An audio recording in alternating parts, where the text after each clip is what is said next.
कुछ क्वेश्चन तो। आपका नाम? मेरा नाम महंत योगेश मेहता। सबसे बड़ा मेला है, तो इसकी क्या मान्यता है इसके बारे में? देखिए, ये बाबा जीतो जी का, ये आपने सही कहा कि किसानों का सबसे बड़ा मेला है। यहाँ पे किसान जो है वो अपना जो भी फसल इस वक्त होगी, जो कटाई करके वो लाए हैं, वो फसल यहाँ पे चढ़ाएंगे। और बाबा जीतो जी जो थे वो एक किसान ही थे। तो ये जो मेला के आयोजन होता है, ये मेले का आयोजन जो है, सबसे पहले ये बताऊंगा कि ये कार्तिक की पूर्णिमा के दिन ही होता है, क्योंकि उस दिन जो था इस मंदिर की स्थापना जो हुई थी वो कार्तिक की पूर्णिमा के दिन हुई। और स्थापना दिवस के तौर पे भी इसको मनाया जाता है।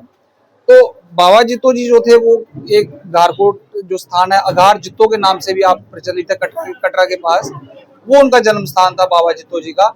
और बाबा जितो जी जो थे वो एक किसान थे, वहां पे किसानी करते थे। अब वहां पे उन्होंने 12 साल लगातार माँ वैष्णो देवी की भक्ति की। उस समय जब 12 साल जब भक्ति की, तब तो आज के समय में तो रास्ते बन चुके हैं, उस समय तो जंगल हुआ करते थे। तो वो बाबा जी क्या करते थे कि वो सुबह स्नान करके, सुबह 4 बजे स्नान करके वो माँ वैष्णो देवी के दर्शन के लिए निकल जाते थे। और जब दरबार में दर्शन करते थे, दर्शन करने के बाद जब वो आते थे तब अन्न ग्रहण करते थे। तो ऐसे ही जब 12 साल बाबा जी ने भक्ति की, तो बाबा जी का एक ही औचित्य था कि माँ वैष्णो देवी जो है वो उनको दर्शन दे। 12 साल के बाद जब माँ वैष्णो देवी उनसे प्रसन्न हुई तो उन्होंने दर्शन दिए।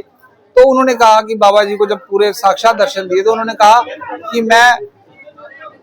मुझे ये बताओ कि तुम क्या चाहते हो, तुमने मेरी भक्ति की 12 साल, तो तुम किस लिए कर रहे थे ये भक्ति? तो बाबा जी ने कहा कि मेरा औचित्य था कि मैं सिर्फ आपकी भक्ति करके आपके सिर्फ दर्शन करना चाहता था, लेकिन अब मेरे को कुछ चाहिए नहीं। तो माँ वैष्णो ने कहा नहीं, फिर भी कुछ मांगिए। तो उन्होंने कहा कि मुझे कुछ नहीं, मैं आपके साक्षात आपकी सेवा करना चाहता हूँ। तब उन्होंने कहा, माँ वैष्णो देवी ने कहा कि मैं तुम्हारे घर एक कन्या के रूप में जन्म लूंगी और मेरी 5 साल की ही बाल लीला होगी। 5 साल में के बाद, उसके बाद कुछ ऐसा घटित होगा कि मुझे भी मेरी 5 साल की बाल लीला भी समाप्त होगी और तुम्हें अपना तो शरीर भी का भी त्याग करना पड़ेगा और उसके बाद तुम्हें दुनिया पूजेगी। तो वो कह के तो वो अंतर्ध्यान हो गई बाबा जी को। उनको माँ वैष्णो देवी जो थी वो कमल के फूल से मिली, वो उनके कन्या के रूप में उनके पास आई। उनका जन्म किसी गर्भ से नहीं हुआ माँ वैष्णो देवी का।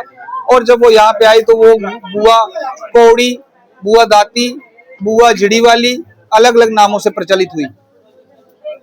तब जब बाबा जी घारकोट में रहते थे तब वहाँ खेती करते थे।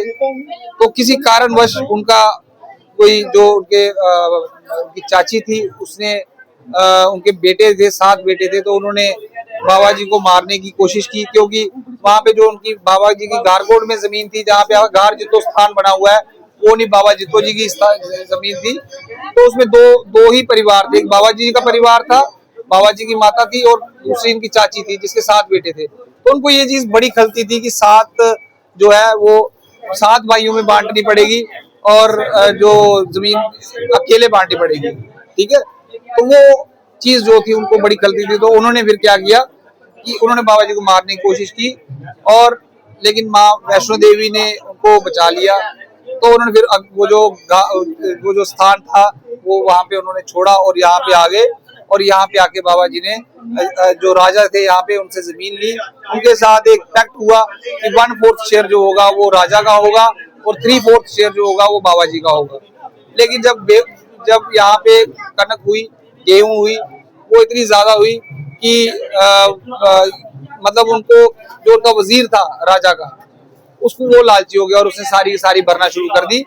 और फिर बाबा जी ने उस ढेर के ऊपर खड़े होकर अपने आप को कटार मार ली और उन्होंने कहा कि रुखी कनकनी खाया मैत्या दिना मास रलाई। उसका नाम था वीर सिंह मेहता। तो उन्होंने कहा रुखी कनकनी खाया मैत्या दिना मास रलाई, कि मैं अपना हक नहीं छोड़ूंगा, जो मर्जी हो जाए, मेरा मांस इसमें रहेगा तो तुम वो गेहूं खाओगे। तब बाबा जी ने उसके ऊपर खड़े होकर कटार मारी और अपने जीवन का, अपने देह का त्याग किया। फिर बाबा जी का जो पार्थिव शरीर था वो यहाँ पे लाया गया और यहाँ पे ही बाबा जी का अंतिम संस्कार हुआ। और फिर बुआ दाती जो माता वैष्णो देवी का अवतार थी वो इसी स्थान पे सती हुई। ये वो स्थान है, इसको बाबा जी का चिता स्थान भी कहते हैं और बुआ दाती का सती स्थान भी कहते हैं। पूरे भारतवर्ष में ये एक ऐसा स्थान है जहाँ पे एक पिता के साथ एक पुत्री सती हुई है। और यहाँ पे आप देखेंगे लाखों की तादाद में श्रद्धालु आते हैं, माथा टेकते हैं और उनकी मनोकामनाएं पूर्ण होती है। और साल दर साल इनकी जो श्रद्धालुओं की तादाद है वो बढ़ती है, क्योंकि इनकी जो भी मनोकामना मांगते हैं वो मनोकामना इनकी पूर्ण होती है।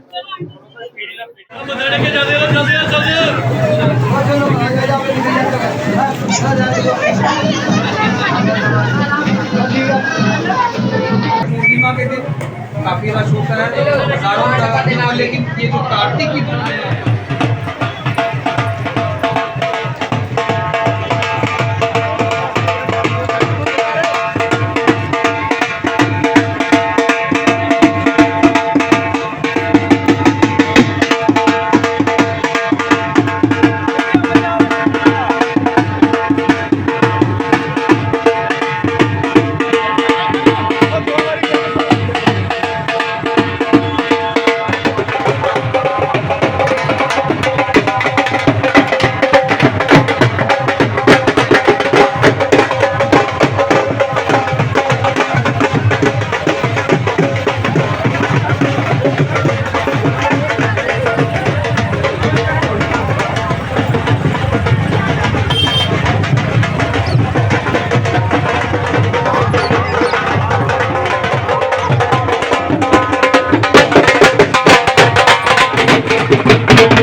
यहाँ पे माथा टेका, उसके बाद उन्होंने इसका चलेगा और